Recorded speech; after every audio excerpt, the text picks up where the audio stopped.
അവരുടെ ബ്രെയിനിൻ്റെ സ്റ്റെബിലിറ്റിയെ ബാധിക്കും, പ്രൊഡക്ടിവിറ്റിയെ ബാധിക്കും. കാരണം ഇറ്റ് ഈസ് സെറ്റാണ്. ഒരു കോൺക്രീറ്റ് പോലെ ഒരു ബിൽഡിങ്ങിൻ്റെ ഫൗണ്ടേഷൻ സെറ്റാകുന്നത് പോലെ ദേഷ്യത്തിന് ഒരു കോസ് ഒന്നിലധികമോ കോസസ് ഉണ്ടായിരിക്കാം. പേരൻസിന് സാരമില്ലായിരിക്കും, പക്ഷേ ആ കുട്ടിക്ക് സാരമുണ്ട്. There are 3 types of learnings. 3 learning styles ഉണ്ട്. ഒരു കുട്ടി വളർന്നു വരുമ്പം ഈ 0 to 7 ഉള്ള ഒരു ഏജ് വരെ ഭയങ്കര ഇമ്പോർട്ടൻ്റ് ആണെന്ന് പറഞ്ഞു കേൾക്കുന്നുണ്ട്. അതിൻ്റെ കാരണം എന്താണ്? ഒരു കുട്ടിയുടെ 7 വയസ്സ് വരെയുള്ള കാലഘട്ടത്തെ രണ്ടായിട്ട് തരംതിരിച്ചാൽ അമ്മയുടെ വൂമിനകത്തുള്ള 280 ദിവസം, അതിനുശേഷം ആ കുട്ടി ഭൂമിയിലേക്ക് വന്നിട്ടുള്ള ആദ്യത്തെ 7 വർഷം, ഈ സമയം കൊണ്ട് ഈ കുട്ടിയുടെ ബ്രെയിൻ ഡെവലപ്മെൻറ്റ്, അതുപോലെ തന്നെ സബ് കോൺഷ്യസ് മൈൻഡിൻ്റെ ഡെവലപ്മെൻറ്റ് നടന്നിരിക്കും. ശരിക്കും പറഞ്ഞാൽ ഈ 7 വയസ്സാകുമ്പോഴത്തേന് ആ കുട്ടിയുടെ ഒരു പാരഡൈം ഫുള്ളി കൺസ്ട്രക്റ്റഡ് ആവും. ഈ 7 വയസ്സിന് ശേഷമുള്ള ജീവിതം മുഴുവൻ ഈ 7 വയസ്സ് വരെ എന്ത് ചെയ്തു, എന്ത് കേട്ടു, എന്ത് കണ്ടു, എന്ത് പഠിച്ചു, എന്ത് അനുഭവിച്ചു, ഇതിനെ അനുസരിച്ചിരിക്കും ബാക്കിയുള്ള ലൈഫ് എന്ന് പറയുന്നത്. കാരണമല്ല, ഈ റിച്ച് ആൾക്കാരുടെ മക്കൾ എന്നും റിച്ചാണ്, പൂർ ആൾക്കാരുടെ മക്കൾ എന്നും പൂറാണ്. കാരണം അവർ കൊച്ചിനെ കണ്ടു വളർന്ന അതാണ്. ഇപ്പം ഞാൻ ഇന്ന് ജനിച്ചിട്ട് എന്നെ ജനിച്ച് അന്ന് തന്നെ ചൈനയിൽ കൊണ്ട് വേറൊരു പേരൻസാണ് എന്നെ വളർത്തുന്നത്. ഒരു 7 വർഷം കഴിഞ്ഞിട്ട് ഞാൻ തിരിച്ച് ഇന്ത്യ വന്നാൽ എനിക്ക് കപ്പയും നമ്മുടെ കഞ്ഞിയും ദോശയും ഇഡ്ഡലിയും ഒന്നും ഇഷ്ടപ്പെടത്തില്ല. എനിക്ക് അവിടുത്തെ നൂഡിൽസും ചൈന ഫുഡായിരിക്കും ഇഷ്ടപ്പെടുന്നത്. എന്താ ചോദിച്ചാൽ നമ്മൾ ആ 7 വയസ്സ് വരെ എന്താണോ നമ്മൾ അനുഭവിച്ചത് അതാണ് നമ്മുടെ ലൈഫ്. മോശം അനുഭവങ്ങളും നെഗറ്റീവ് തോട്ട്സും ഒക്കെ പിന്നെ മാറണമെന്നുണ്ടെങ്കിൽ പാരഡൈം ഷിഫ്റ്റ് എന്ന് പറയും. ബ്രെയിൻ റീപ്രോഗ്രാമിംഗ് എന്നൊക്കെ കേട്ടിട്ടില്ലേ? അതൊക്കെ ചെയ്തെങ്കിൽ മാത്രമേ ഈ പാരഡൈം ഷിഫ്റ്റ് ഉണ്ടാകത്തുള്ളൂ. കാരണം ഇറ്റ് ഈസ് സെറ്റാണ്. ഒരു കോൺക്രീറ്റ് പോലെ ഒരു ബിൽഡിങ്ങിൻ്റെ ഫൗണ്ടേഷൻ സെറ്റാകുന്നത് പോലെ ഒരു മനുഷ്യൻ്റെ ലൈഫിൻ്റെ ഫൗണ്ടേഷൻ സെറ്റാകുന്ന സമയമാണ് 7 വയസ്സ് വരെ. അതുകൊണ്ട് പേരൻസ് വളരെ വളരെ വളരെ കെയർഫുൾ ആയിരിക്കണം. 7 വയസ്സിന് താഴെ ഉള്ള മക്കളെ നിങ്ങൾ ഡീൽ ചെയ്യുന്നത് വളരെ ശ്രദ്ധിച്ചായിരിക്കണം. കാരണം അവരുടെ ലൈഫേ നിർണ്ണയിക്കുന്നത് ആദ്യത്തെ 7 വർഷത്തിനകത്ത് വെച്ചാൽ. മൊബൈലിൻ്റെ ഉപയോഗം ഇന്ന് കുട്ടികളിൽ കൂടി വരുന്നുണ്ട്. ശരിക്കും അത് അവരുടെ ബ്രെയിനെ ശരിക്കും ബാധിക്കുന്നില്ലേ ചോദിക്കാം. ഈ മൊബൈലിൽ നിന്ന് ഉള്ള ആ സ്പെസിഫിക് പറയുന്നതിനേക്കാളും ഒരു സ്ക്രീൻ ടൈം എന്ന് മുഴുവനായിട്ട് പറയുന്നതായിരിക്കും നല്ലത്. ഒരു കാര്യം നമ്മൾ മനസ്സിലാക്കേണ്ടത്, ഈ ഏത് കാര്യത്തിനും അഡ്വാൻറ്റേജസും ഡിസഡ്വാൻറ്റേജസും ഉണ്ട്. ഇപ്പം ഇനിയുള്ള കാലഘട്ടത്തിൽ നമുക്കൊരു മൊബൈൽ ഫോൺ ഇല്ലാതെ ജീവിക്കാൻ പറ്റത്തില്ല. അങ്ങനായി, റിയാലിറ്റിയാണ്. അപ്പം മൊബൈൽ പിള്ളേരിൽ നിന്ന് മാറ്റി വെക്കുക, മൊബൈൽ ഉപയോഗിക്കില്ലെന്ന് പറയുക, അതിനകത്ത് വലിയ കഥയൊന്നുമില്ല. പിന്നെ ഈ സ്ക്രീൻ ടൈം എങ്ങനെ കുറയ്ക്കാം ഈ കുട്ടിക്കാലത്ത്, അതാണ് നമ്മൾ നോക്കേണ്ടത്.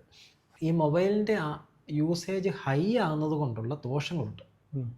ദോഷങ്ങൾ എന്താണെന്ന് വെച്ചാൽ അവരുടെ ക്രിയേറ്റിവിറ്റിയെ ബാധിക്കുന്നുണ്ട്, അവരുടെ ബ്രെയിനിൻ്റെ സ്റ്റെബിലിറ്റിയെ ബാധിക്കും, പ്രൊഡക്ടിവിറ്റിയെ ബാധിക്കും, സോഷ്യൽ സ്കിൽസ് ഇല്ലാതാകും. ശ്രദ്ധിച്ചാൽ മതി, ഇപ്പോഴത്തെ പല കുട്ടികൾക്കും മറ്റുള്ളവരുമായിട്ടൊന്ന് ഡീൽ ചെയ്യാനായിട്ടോ ഇടപെടാനായിട്ടൊക്കെ വളരെ ബുദ്ധിമുട്ടാണ്.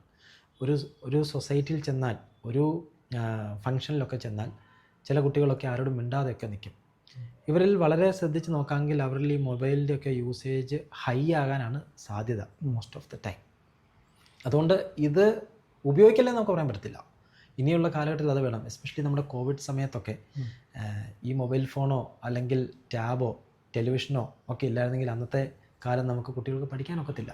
മൊബൈൽ യൂസ് ചെയ്യല്ലേ എന്ന് പറഞ്ഞുകൊണ്ടിരുന്ന പേരൻസ് വരെ മൊബൈൽ കുട്ടികൾക്ക് മേടിച്ചു കൊടുക്കേണ്ട ഒരു ടൈമായിരുന്നത്. പക്ഷെ എങ്ങനെ ഉപയോഗിക്കണം എന്നുള്ളതാണ് അല്ലേ നമ്മളെല്ലാത്തിനും ഒരു ടൈം ലിമിറ്റ് വെക്കുക, ഒരു ടൈം ടേബിൾ സെറ്റ് ചെയ്യുക. പേരൻസ് ചെയ്യേണ്ട ഒരു കാര്യമാണ് കുട്ടികൾക്ക്. പിന്നെ എന്താണ് അതിനകത്ത് യൂസ് ചെയ്യുന്നതെന്നുള്ളത് പേരൻസ് മോണിറ്റർ ചെയ്യുക. ഈ ചില ആപ്പുകളൊക്കെ ഉണ്ട്, നമുക്കറിയാൻ പറ്റും എന്താണ് കുട്ടികൾ യൂസ് ചെയ്യുന്നതെന്നുള്ള കാര്യം.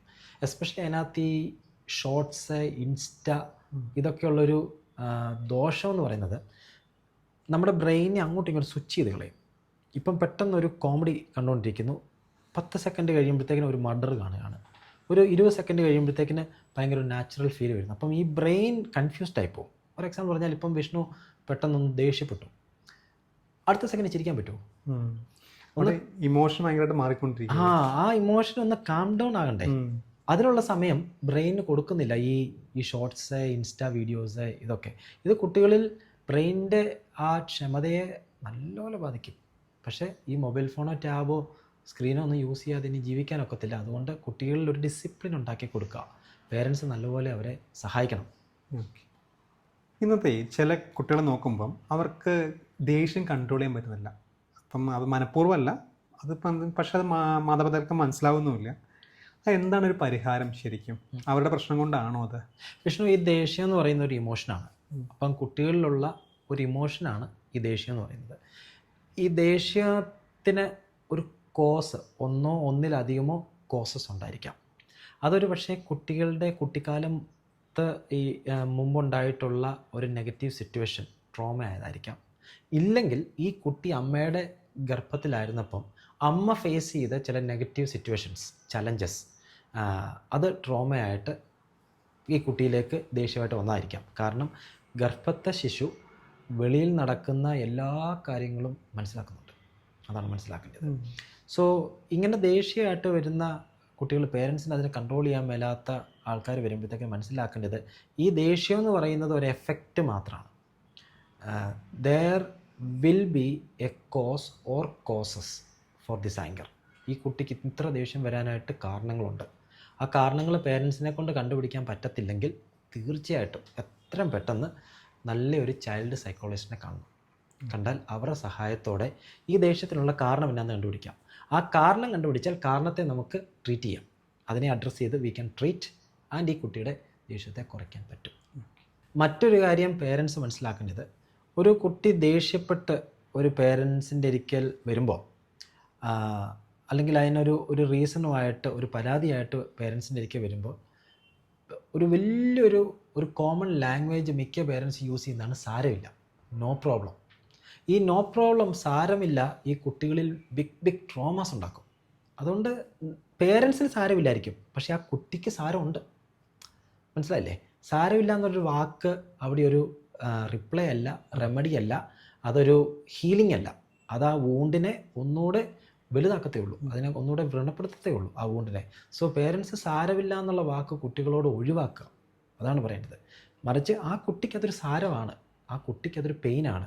ബി എംപത്തറ്റിക്കൽ. ആ കുട്ടിയുടെ ഷൂസിലൊന്ന് നിന്നേ, എന്നിട്ടൊന്ന് മനസ്സിലാക്കിക്കുക. മലയാളത്തിലൊരു ചൊല്ലുണ്ട്, ഉറുമ്പിന് അരിഭാരം ആനയ്ക്ക് തടിഭാരം.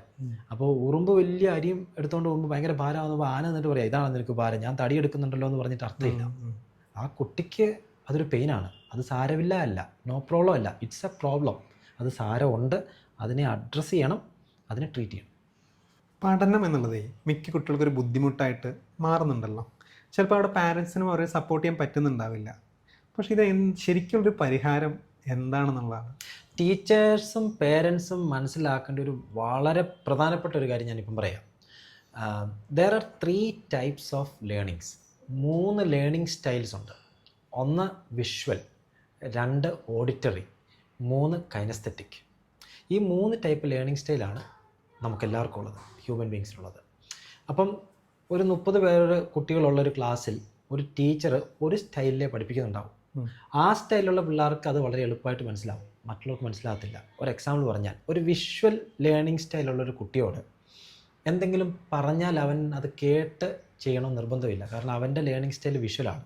അപ്പോൾ അങ്ങനെയുള്ള കുട്ടികളോട് ബ്രെയിനെ പ്രോംപ്റ്റ് ചെയ്യാനായിട്ട് നോക്കൂ, ഇത് കണ്ടോ, ലുക്ക് അറ്റ് ദിസ് എന്ന് പറഞ്ഞ് അവനെ ഒരു കാര്യം കാണിച്ച് പഠിപ്പിക്കുകയാണെങ്കിൽ പെട്ടെന്ന് പഠിക്കും. എന്നെ സംബന്ധിച്ച് ഞാൻ ഓഡിറ്ററിയാണ്. അപ്പം എനിക്ക് കണ്ട് പഠിക്കണമെന്നില്ല, ഞാൻ കേട്ടാൽ മതി. ഞാനിപ്പോഴും ഓർക്കുന്നുണ്ട്, ഞാൻ ഡിഗ്രിക്ക് പഠിക്കുമ്പോൾ ബാംഗ്ലൂരിലാണ് ഡിഗ്രി ചെയ്തത്. അപ്പോൾ പരീക്ഷാ സമയമാകുമ്പോൾ എൻ്റെ അമ്മയെ അവിടെ കൊണ്ടുപോയി എക്സാമിൻ്റെ തലേദിവസം ഈവൻ ഫിസിക്സ് പോലും, ആ ഇക്വേഷൻ പോലും എൻ്റെ അമ്മ ടെക്സ്റ്റ് ബുക്ക് മുഴുവൻ വായിച്ച് കേൾപ്പിക്കും, ഞാൻ മുഴുവൻ കേൾക്കും, എന്നിട്ട് പോയി എക്സാം എഴുതും. ബിക്കോസ് എൻ്റെ ലേണിംഗ് സ്റ്റൈൽ ഓഡിറ്ററിയാണ്.